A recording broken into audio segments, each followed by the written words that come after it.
মুসলিম সমাজ আল্লাহ রাব্বুল আলামিন মানুষকে কখনো কখনো ভালো দিয়ে সুখ দিয়ে পরীক্ষা করে থাকেন, আবার কখনো কষ্টের মাধ্যমে দুঃখের মাধ্যমেও আল্লাহ রাব্বুল আলামিন মানুষকে পরীক্ষা করে থাকেন। এই বিষয়টিকে আল্লাহ রাব্বুল আলামিন কোরআনে কারিমে স্পষ্ট করে দিয়েছেন, ওয়ানাবলুকুম বিশ-শাররি ওয়াল খায়রি ফিতনাহ। আল্লাহ রাব্বুল আলামিন বলছেন যে আমি মানুষকে ভালো দিয়ে এবং মন্দ দিয়ে পরীক্ষা করে থাকি। তো আল্লাহ রাব্বুল আলামিনের পরীক্ষা শুধু বালা মুসিবত নয়, বিপদ আপদ নয়, বরং এর চাইতে বেশি আল্লাহ রাব্বুল আলামিনের পরীক্ষা হয়ে থাকে বেশি সুখ দিয়ে, সুখ শান্তি দিয়ে। এবং দেখা গেছে যে অধিকাংশ মানুষ বিপদ আপদে পড়লে আল্লাহ রাব্বুল আলামিন বিপদ আপদের মাধ্যমে যদি কাউকে, কোনো বান্দাকে আল্লাহ রাব্বুল আলামিন পরীক্ষা করে থাকেন, তাহলে অধিকাংশ মানুষ নিজের সংশোধন করে নেই, নিজের যে ভুল ত্রুটি থাকে সেই ভুল ত্রুটিকে বোঝার চেষ্টা করে এবং নিজের ভুলগুলিকে সংশোধন করার চেষ্টা করে। এবং তাদের জন্য তো নেকির বড় একটা দিক রয়েছে। কিন্তু অধিকাংশ মানুষ যাদেরকে আল্লাহ রাব্বুল আলামিন সুখ দিয়ে পরীক্ষা করেন, ধন সম্পদের প্রাচুর্য দিয়ে পরীক্ষা করেন, নেতৃত্ব দিয়ে পরীক্ষা করেন, দুনিয়ার ভোগ বিলাসের সামগ্রী দিয়ে পরীক্ষা করেন, অধিকাংশ লোককেই দেখা গেছে যে তারা আল্লাহ রাব্বুল আলামিনের এই পরীক্ষায় ফেল করে যায়। নেতৃত্ব পেলে, সুখ শান্তি পেলে, বেশি সুস্থতা পেলে তারা আল্লাহ রাব্বুল আলামিনকে ভুলে যায় এবং পরীক্ষায় ফেল করে যায়। দুনিয়ায় দেখবেন যে যারা যত বেশি পাপে লিপ্ত তারা তত বেশি সুখে এই দুনিয়ায় আছে। জালিমদেরকে দেখবেন যে জালিমরা নিজের ক্ষমতার দাপটে, অধিকাংশ জালিমরা নিজের ক্ষমতার দাপটে পাপে লিপ্ত হয়েছে। আল্লাহ রাব্বুল আলামিন আমাদেরকে যেন এই সমস্ত রকমের জুলম থেকে বাঁচিয়ে রাখেন।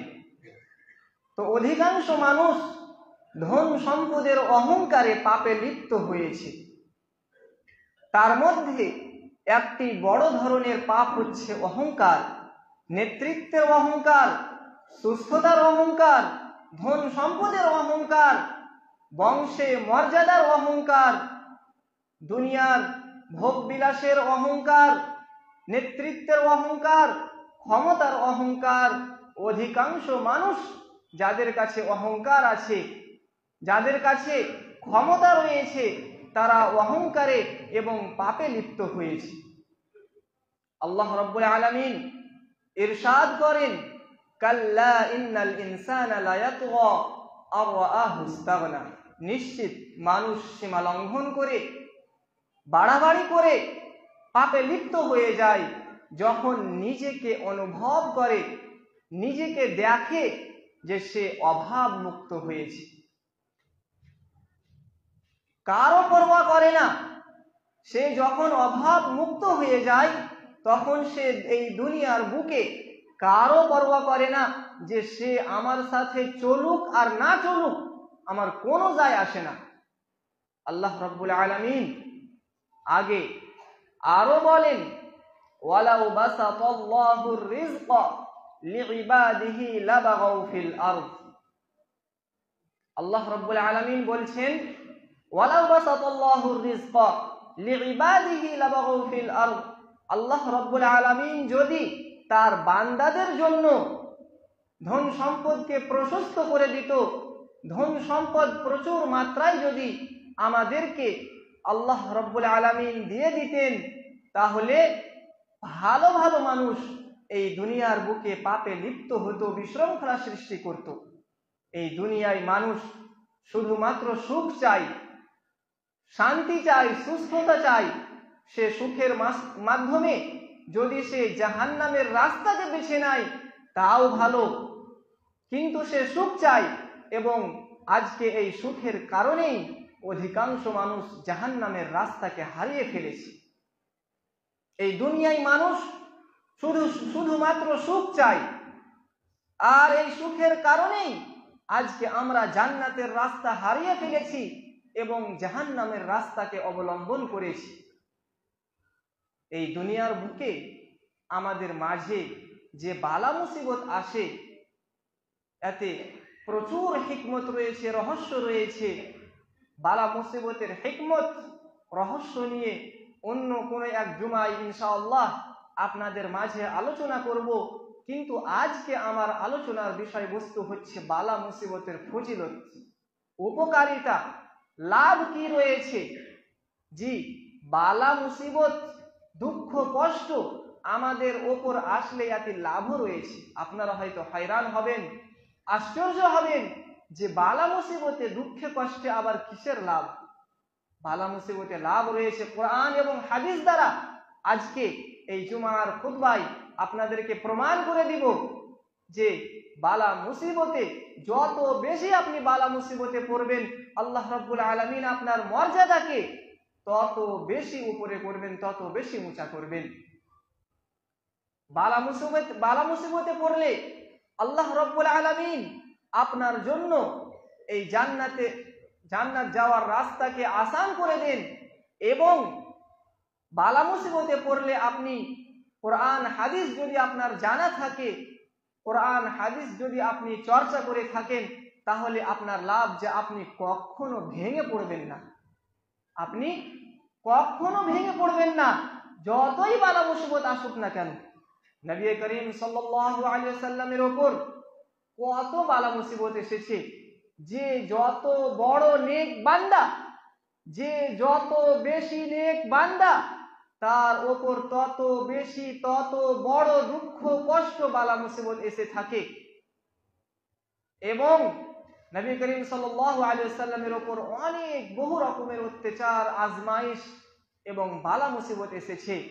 এই মুসিবত কারোর ভুলের কারণে আসেনি, রাসূলুল্লাহ সাল্লাল্লাহু আলাইহি ওয়াসাল্লামের ভুলের কারণে আসেনি, ভালো মানুষের পাপের কারণে এই বালা মুসিবত আসে না, বরং আমাদের এবং ভালো মানুষদের মর্যাদা উঁচা করার জন্য এবং আমাদের দুনিয়া এবং আখিরাতে মর্যাদা উঁচা করার জন্য যে ভালো কাজের প্রয়োজন রয়েছে, নেকির যে প্রয়োজন রয়েছে, এই নেকির কাজগুলির ব্যবস্থা করার জন্য আল্লাহ রাব্বুল আলামিন এই দুনিয়ার বুকে আমাদেরকে বালা মুসিবতে ইমতিহান নেন, বালা মুসিবতে ফেলে পরীক্ষা করেন। আল্লাহ রাব্বুল আলামিন বলছেন, কাল্লা ইন্নাল ইনসানা লা ইয়াতগা আর রাআহু ইসতাগনা, যে নিশ্চিত মানুষ সীমা লঙ্ঘন করে, বাড়াবাড়ি করে, পাপে লিপ্ত হয়ে যায় যখন সে নিজেকে অনুভব করে, দেখে যে সে অভাব মুক্ত হয়েছে, তার আর কারো প্রয়োজন নেই। এবং এই বালা মুসিবতের ক্ষেত্রে আমাদেরকে ধৈর্য ধরতে হবে। বালা মুসিবত আসলে আমাদেরকে ধৈর্য ধরতে হবে, এবং ধৈর্য হচ্ছে 3 প্রকারের। ধৈর্য 3 প্রকারের।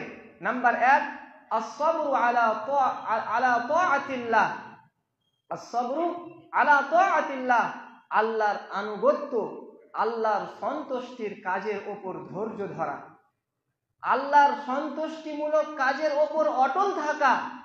এটি হচ্ছে সর্বপ্রথম।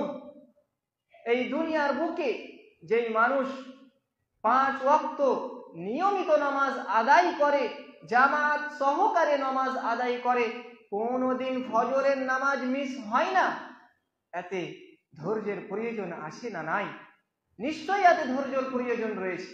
কোনোদিনও তার একটিও রমজান মাসের ফরজ রোজা কাজা হয়নি, সে কোন রকমের যাকাতে সামান্যতম ঘাটতি করে না, সে তার পিতামাতার ক্ষেত্রে কখনো বেয়াদবি করে না, সে কাউকে কোনোদিন কষ্ট দেয় না নিজের আচরণ দ্বারা।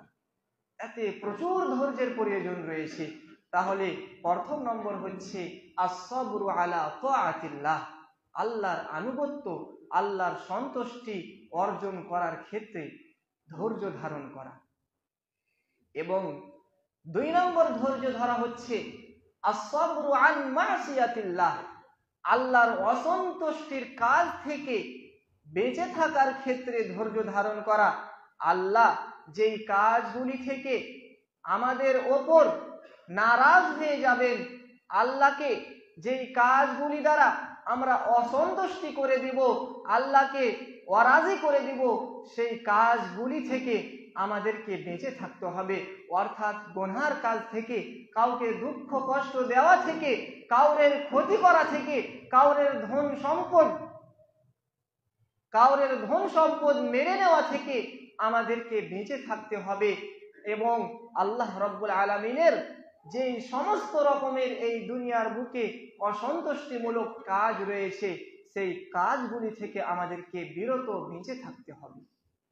এবং 3 নম্বর হচ্ছে আস-সাবরু আলা আকদারিল্লাহি আল মুলিমা, যে কষ্টদায়ক তকদিরের ওপর আমাদেরকে ধৈর্য ধরতে হবে। সুখের তকদির এবং শান্তির তকদির যা আল্লাহ রাব্বুল আলামিন আমাদের তকদিরে লিখে দিয়েছেন, তাতে তো আমাদের মজা লাগে যে 5 ওয়াক্ত নামাজ আদায় করি, কাউকে কোনো রকমের কষ্ট দিই না, আমার ওপর কোনো রকমের কোনো বালা মুসিবত নাই, কোনো অসুস্থ, কোনো অসুখ বিসুখ নাই, আমার পরিবারে ছেলে মেয়ের প্রতি কোনো রকমের কোনো অসুবিধা নাই। এটি তো সুখের তাকদীর, এতে তো সবাই রাজি হয়। কিন্তু যখন আমাদের ওপর কোনো দুঃখের তাকদীর যখন চলে আসবে, কোনো দুঃখের ঘটনা, কোনো বালা মুসিবত যখন আল্লাহ রাব্বুল আলামিন কোনো পরীক্ষা দ্বারা যদি আল্লাহ রাব্বুল আলামিন আমাদের পরীক্ষা নিয়ে থাকেন, তখন কষ্টের যে তাকদীর রয়েছে সেই তাকদীরের ওপর আপনাকে ধৈর্য ধরতে হবে। আল্লাহ রাব্বুল আলামিন আপনাকে আমাকে অনেক দিন সুখে রেখেছেন, 30 বছর, 40 বছর, এমনকি 50 বছরে কোনো রকমের ছোটখাটো অসুখ ছাড়া বড় ধরনের কোনো রকমের অসুবিধা আসেনি।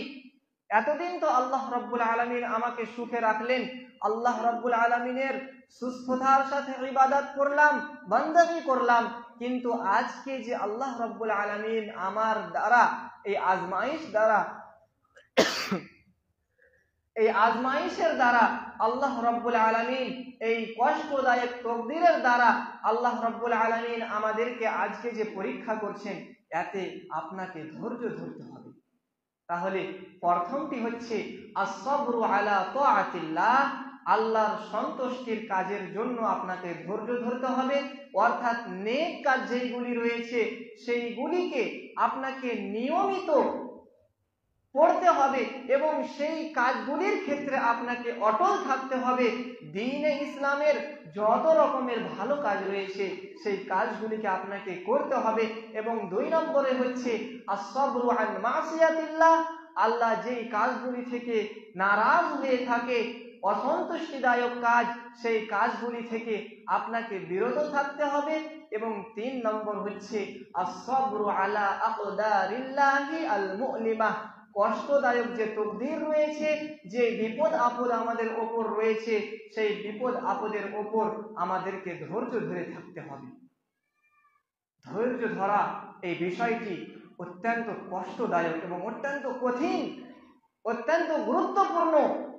মানুষ কষ্টদায়ক তকদিরের ওপর ধৈর্য ধরতে পারে না। তাই যেই ব্যক্তি এই দুনিয়ার বুকে ধৈর্য ধরতে পারে, আল্লাহ রাব্বুল আলামিন তার জন্য উত্তম বদলা রেখেছেন। আল্লাহ রাব্বুল আলামিন ইরশাদ করেন, ইন্নামা ইউওয়াফাস সাবিরুনা আজরাহুম বিগাইরি হিসাব, যে নিশ্চয়ই ধৈর্যশীলদেরকে তাদের পুরস্কার পূর্ণ মাত্রায় দেওয়া হবে। এবং আল্লাহ রাব্বুল আলামিন আগে আরো স্পষ্ট করেন, ওয়াজাযাহুম বিমা সাবারু জান্নাতান ওয়া হারিরা, যে নিশ্চয়ই আমি ধৈর্যশীলদেরকে ওয়াজাযাহুম বিমা সাবারু, তাদের ধৈর্যের বিনিময়ে, আমি ধৈর্যশীলদেরকে তাদের ধৈর্যের বিনিময়ে জান্নাত দিব এবং ওয়াহারিরা, রেশমের বস্তু দিব। তাহলে রেশম, যেই কাপড়টি, যেই বস্তুটি আল্লাহ রাব্বুল আলামিন পুরুষ মানুষের জন্য এই দুনিয়ার বুকে হারাম করেছেন, সেই রেশমের লিবাস, জান্নাতের লিবাস আল্লাহ রাব্বুল আলামিন আমাদেরকে এই দুনিয়ার বুকে যদি আমরা ধৈর্য ধরে আল্লাহকে রাজি করতে পারি, তাহলে জান্নাতে আমাদেরকে সেই রেশমের লিবাস দিবেন। এবং আল্লাহ রাব্বুল আলামিন আরো বলেন, ইন্নী জাযাইতুহুমুল ইয়াওমা বিমা সাবারু আন্নাহুম হুমুল ফাইজুন। সুবহানাল্লাহ। আল্লাহ রাব্বুল আলামিন ধৈর্যশীলদেরকে সফল কাম বলে ঘোষণা করেন যে এরাই সফল, এরাই ফাইজ, এরাই সাকসেস। এবং আল্লাহ রাব্বুল আলামিন বলছেন যে নিশ্চয়ই আমি ধৈর্যশীলদেরকে আজ এই কিয়ামতের দিনে, বিচার দিবসে তাদেরকে সফল কাম বলে ঘোষণা করব যে এরাই পাস করেছে, এরাই সাকসেস। আল্লাহ রাব্বুল আলামিন আমাদেরকে নিশ্চয়ই বদলা দিবেন। কোরআনে কারিমে আল্লাহ রাব্বুল আলামিন ওয়াদা করেছেন, কোরআনে কারিমে আল্লাহ রাব্বুল আলামিন ওয়াদা করেছেন, আমরা যত বেশি এই দুনিয়ায় যার ওপর যত বেশি বালা মুসিবত এসে থাকে, আল্লাহ রাব্বুল আলামিন তাকে তত বেশি আজমাইশ করেন। এবং বালা মুসিবত, দুঃখ কষ্ট, যে মানুষ, যেই ব্যক্তি, যেই নবী রাসূলগণ যত বেশি নেক, আল্লাহ রাব্বুল আলামিন তাকে তত বেশি পরীক্ষা করেন। সাদ বিন আবি ওয়াক্কাস রাদিয়াল্লাহু তাআলা আন হাদিসের রাবী, তিনি বর্ণনা করেন, তিনি রাসূলুল্লাহ সাল্লাল্লাহু আলাইহি ওয়াসাল্লামকে জিজ্ঞাসা করেন, ইয়া রাসূলুল্লাহ, আইয়ুন নাসি আশাদ্দু বালাআন, যে মানুষের মধ্যে কার উপর সবচাইতে বেশি দুঃখ কষ্ট বালা মুসিবত এসে থাকে? তখন নবী সাল্লাল্লাহু আলাইহি ওয়াসাল্লাম কি বলেছিলেন? ক্বালা আল আম্বিয়া। এই হাদিস দ্বারা আমরা বুঝতে পারলাম যে এই দুনিয়ার বুকে যত মানুষ এসেছে এবং কিয়ামত পর্যন্ত যত মানুষ আসবে, তার মধ্যে সবচাইতে বেশি আল্লাহ রাব্বুল আলামিন দুঃখ কষ্টের দ্বারা, এই বালা মুসিবতের দ্বারা সবচাইতে বেশি আল্লাহ রাব্বুল আলামিন কাদের পরীক্ষা করেছেন? আম্বিয়া এবং রাসূলগণের। কিন্তু আজ আমাদের সমাজে, আমাদের দেশে কেউ যদি কোনো রোগে আক্রান্ত হয়, কেউ যদি কোনো মুসিবতে পড়ে, তাহলে তার ধারণা কি যে সে কত গুনাহ করেছিল, সেই গুনার কারণে সে আজকে এই পাপে লিপ্ত হয়েছে। আর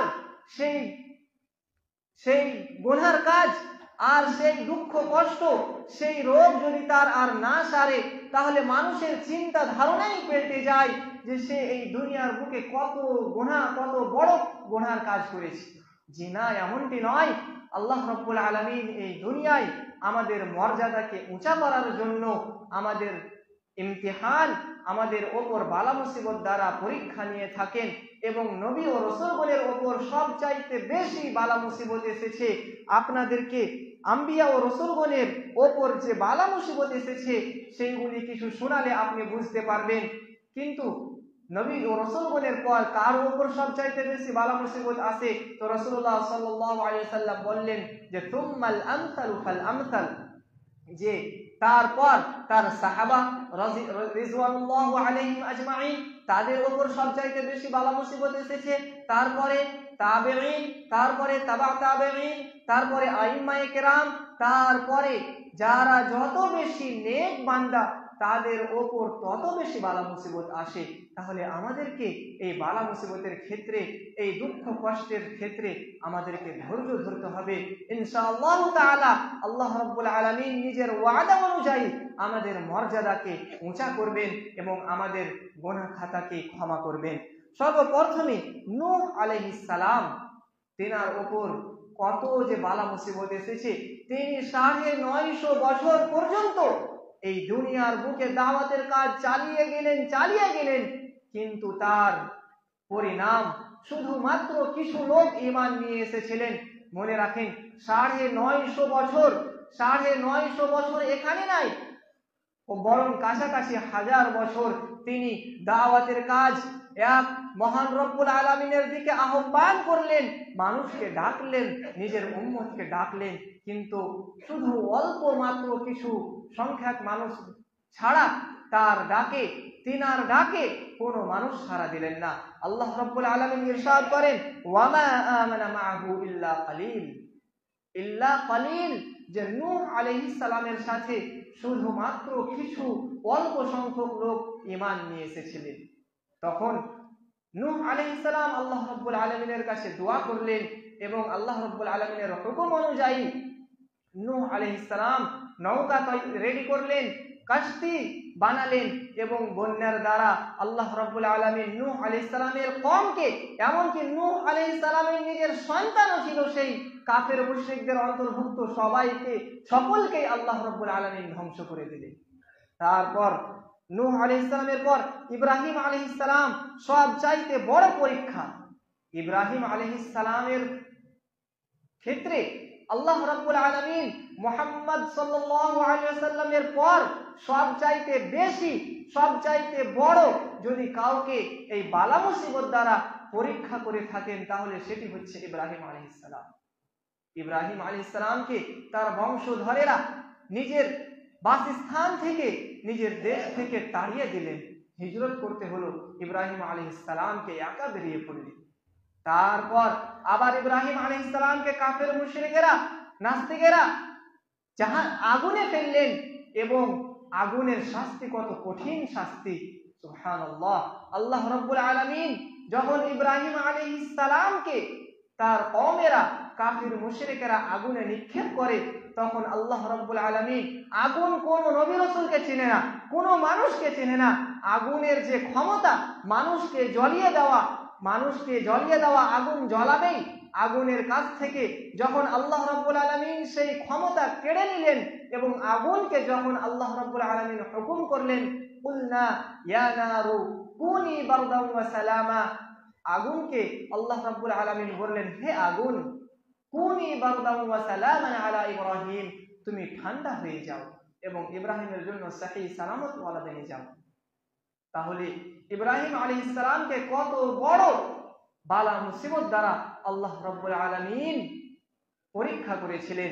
তারপর এখানেই শুধু বাস নয়, ইব্রাহিম আলাইহিস সালামের সন্তান, স্নেহের সন্তান ইসমাঈল আলাইহিস সালাম, তাকে কুরবানি করার ক্ষেত্রে যে বড় কঠিন বালা মুসিবত দ্বারা, কষ্ট দ্বারা আল্লাহ রাব্বুল আলামিন পরীক্ষা করেছিলেন, এই সমস্ত রকমের পরীক্ষায় ইব্রাহিম আলাইহিস সালাম পাস করেছিলেন। এবং তারপর আইয়ুব আলাইহিস সালাম, তিনাকে কত কঠিন দুঃখ কষ্ট এবং কত কঠিন রোগ দ্বারা আল্লাহ রাব্বুল আলামিন পরীক্ষা নিয়েছিলেন এবং আল্লাহ রাব্বুল আলামিনের আজমাইশ আইয়ুব আলাইহিস সালামের জন্য কত কঠিন ছিল। আইয়ুব আলাইহিস সালাম যখন রোগে আক্রান্ত হলেন তখন তার সমস্ত স্ত্রীরা ছেড়ে চলে গেলেন, তার সমস্ত ছেলে মেয়ে মারা গেল এবং আইয়ুব আলাইহিস সালামকে তার কওমেরা বাড়ি থেকে বের করে দিল, কারণ তার মাংস পচতে লেগেছিল এবং একটি দুর্গন্ধ ছড়িয়ে যাচ্ছিল। তখন আইয়ুব আলাইহিস সালাম জঙ্গলে গিয়ে বসবাস করলেন এবং দীর্ঘদিন এই রোগে আক্রান্ত হওয়ার পর কি সুন্দর ঢাঁচাতে, কি সুন্দর মনোবল নিয়ে আল্লাহ রাব্বুল আলামিনের কাছে দোয়া করছেন, আমাদের মতো নয় যে আল্লাহ তুমি আমাকে রোগ দিয়েছো, তুমি আমার রোগ ভালো করো, কেন আমাকে এই রোগ দিয়েছো? এতদিন ধরে আমি তোমার 5 ওয়াক্ত নামাজ আদায় করি, তোমার ফরজ ওয়াজিবগুলি, সুন্নতগুলি আমি সঠিকভাবে পালন করি, তারপরেও তুমি আমাকে রোগে, আমাকে এই সব মুসিবত কেন দাও? এমনটি আইয়ুব আলাইহিস সালাম বলেননি। আইয়ুব আলাইহিস সালাম কি বলে দোয়া করেছিলেন? ওয়া আইয়ুবা ইয নাদা রাব্বাহু আন্নী মাসসানিয়া যুররু ওয়া আনতা আরহামুর রাহিমিন। সুবহানাল্লাহ। ওয়া আইয়ুবা, স্মরণ করো আইয়ুব আলাইহিস সালামকে, ইয নাদা রাব্বাহু, যখন আইয়ুব আলাইহিস সালাম তার প্রতিপালককে ডাক দিলেন, আন্নী মাসসানিয়া যুররু, কি বলে ডাক দিলেন? যে হে আমার রব, হে আমার প্রতিপালক, আমাকে রোগ ধরে ফেলেছে, আমি অসুখে আছি।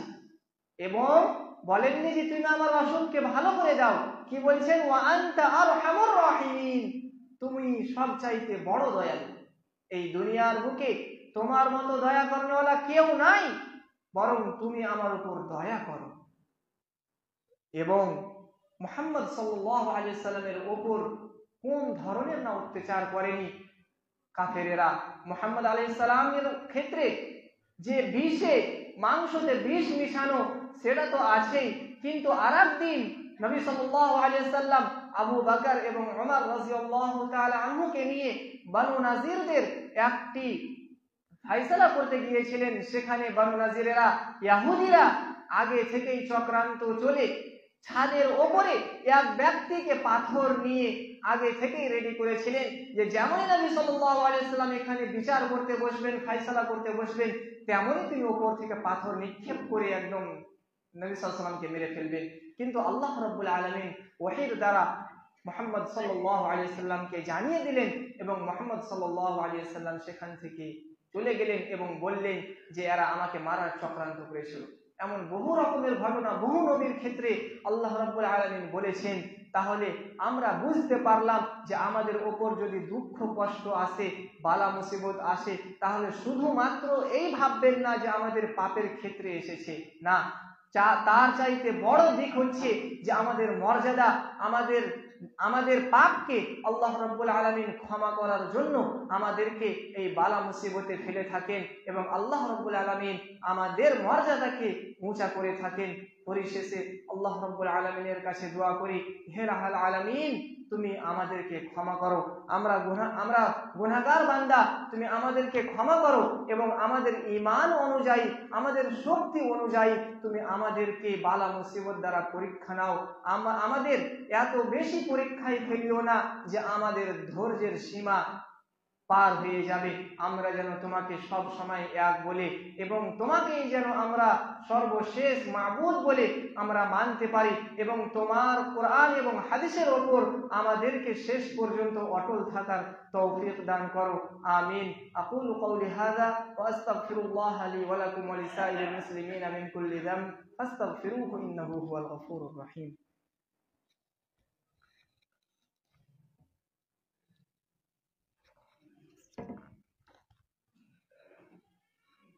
الحمد لله وحده والصلاة والسلام على من لا نبي بعده أما بعد فأعوذ بالله من الشيطان الرجيم بسم الله الرحمن الرحيم إن الله وملائكته يصلون على النبي يا أيها الذين آمنوا صلوا عليه وسلموا تسليما اللهم صل على محمد وعلى آل محمد كما صليت على إبراهيم وعلى آل إبراهيم إنك حميد مجيد اللهم بارك على محمد وعلى آل محمد كما باركت على إبراهيم وعلى آل إبراهيم إنك حميد مجيد سبحان ربك رب العزة عما يصفون وسلام على المرسلين